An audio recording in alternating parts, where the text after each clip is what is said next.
তাহলে সময় অর্জুন, দৈরাত সমর। উত্তর ভূখণ্ড জুড়ে পরমায়ু হন্তারক ছায়া। বুকের নিভৃত থেকে উঠে আসে অরণ্য পিপাসা। বসন্ত শিকড় জুড়ে প্রতিহিংসা ঢালে বিষ। এতদিনে অর্জুন, এতদিনে মুখোমুখি তোমাতে আমাতে। তিলে তিলে শোধ করছি অযাচিত জন্মের ঋণ। আশৈশব আকাঙ্ক্ষার ভেলা বেয়েছি উজানে। আজ সেই ধ্রুব লগ্ন। দেখো, এই মধ্যদিনে কনিষ্ঠ আঙুলে আমি ধরে রাখি সমস্ত পৃথিবী।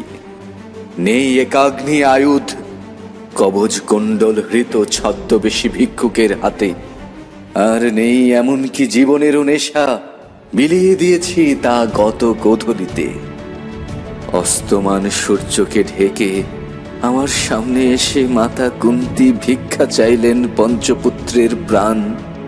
তার চোখের মিনতি তোমারই জন্য হে অর্জুন। সেই মুহূর্তে জানলাম, যদি জয়ী হই, সমস্ত জীবন আমাকে বহন করতে হবে অভিশাপ আমার মাতার। এইবার লগ্ন এলো, তৃতীয় পাণ্ডব, শেষ খেলা। বাজি রইল যে কোনো জীবন। ধনুর্বাণ হাতে নাও। এ খেলায় পরিত্রাণ নেই কোনো, কারও নেই, তোমার আমার।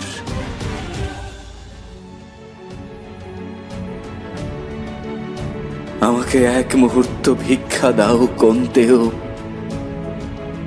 সারা শরীর ভারী হয়ে আসছে পাথরের মতো। বড় দীর্ঘকাল রণক্ষেত্রে আছি।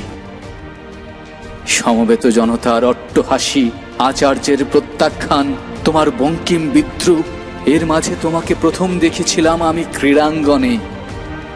জানতাম আমার প্রতিদ্বন্দ্বী কেউ নেই ভারত ভূমিতে তুমি ছাড়া। প্রবল স্পর্ধায় ছুঁড়ে দিয়েছিলাম দ্বন্দ্বের আহ্বান। কিন্তু বিনা যুদ্ধে তুমি অর্জন করে নিলে শ্রেষ্ঠত্বের বড় মাল্য। আরো একবার কাঙ্ক্ষিতা নারীকে তুমি জিতে নিয়েছিলে আমার অবনত দৃষ্টির সামনে থেকে। অসিতাঙ্গী অগ্নিকন্যা আমাকে ফিরিয়ে দিয়েছিলেন সুতপুত্রকে বরণ করার অনিচ্ছায়। তবু স্থির করিনি আমার পথ। বারে বারে আমাকে মনে করিয়ে দেওয়া হয়েছে আমি সুতপুত্র। বারে বারে আমি ভুলতে চেয়েছি সেই পরিচয়। অধিরথ দিয়েছিলেন স্নেহ। সামান্য নারী রাধা আমাকে পূর্ণ করেছিলেন মাতৃত্বের অমৃতে। আর প্রতি মুহূর্তে সেই ভালোবাসা আস্বাদন করতে করতে আমি ভেবেছি, এখানে নয়, আমার স্থান পাণ্ডু রাজগৃহে। যা কিছু আমার আকাঙ্ক্ষা, তাই আমাকে অর্জন করতে হয়েছে মিথ্যার আড়ালে। ব্রাহ্মণের ছদ্মবেশে পেয়েছি অস্ত্রজ্ঞান। বিদ্রুপের প্রতিবাদে বজ্রমুষ্টি তুলে ছেড়ে আসেনি ক্রীড়াভূমি। দুর্যোধনের অনুগ্রহ বরণ করে আত্মবঞ্চনার মোহে নিজেকে ভুলিয়ে বসেছে ছদ্ম ক্ষত্রিয়ের সিংহাসনে। আর বিনিময়ে বিলিয়ে দিয়েছি আমার স্বাধীনতা। বিশাল সভাগৃহে দুঃশাসনের লোলপ আঙুল যখন ছিঁড়ে নিচ্ছিল দ্রৌপদীর লজ্জা, ক্ষণিকের জন্য আমার তনির থেকে তীর উঠে এসেছিল হাতে আমার কাঙ্ক্ষিতার অপমানে। পরক্ষণেই করতালিতে ব্যস্ত হয়েছে দুহাত। কেননা দুর্যোধন আমার উপকারী বান্ধব, আমার প্রভু। প্রতি মুহূর্তে দুর্যোধনের ভ্রুকুটি স্থির করে দিচ্ছিল আমার কর্তব্য।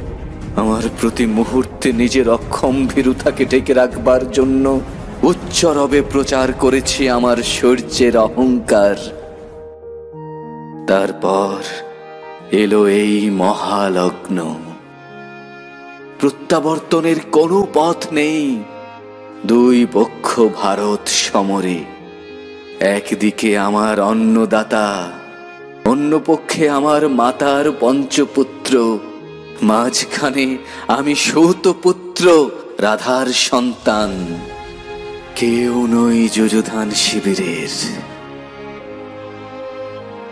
অন্যের দাসত্ব তবু টান দেয় স্বেচ্ছাবৃত শৃঙ্খলের পাকে।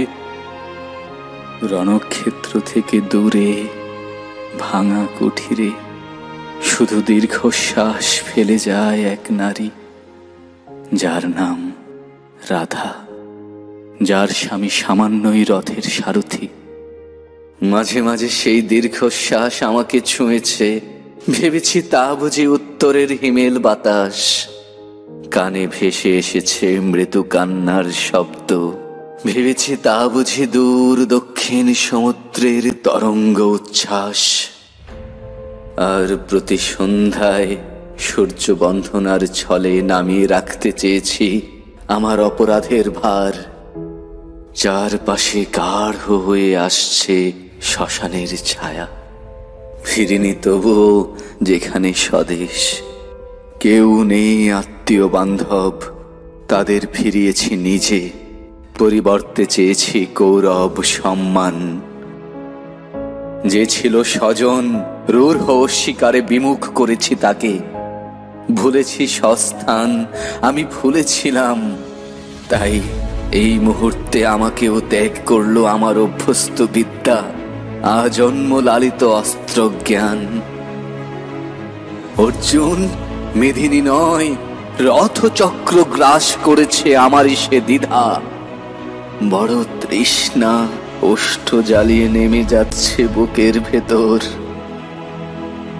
সামনে কে তুমি? অর্জুন, একটু সরে দাঁড়াও, আমাকে দেখতে দাও বিদায় বেলার সূর্য। আর কার মুখ ঝুঁকে পড়ছে চোখের উপর? আমাকে মার্জনা করবেন পিতা অধিরথ। আর অর্জুন, আমার তনির থেকে তুলে নাও একটি তীর, ধনুকে রোপণ করো যে দূর গঙ্গা তীরে নিস্তব্ধ কুটিরে একাকিনী রাধার কাছে পৌঁছে দাও আমার প্রণাম। আর হে মৃত্তিকা, জীবনে এই প্রথমবার মাথা রাখলাম তোমার কোলে। গ্রহণ করো আমাকে, গ্রহণ করো আমাকে, গ্রহণ করো আমাকে।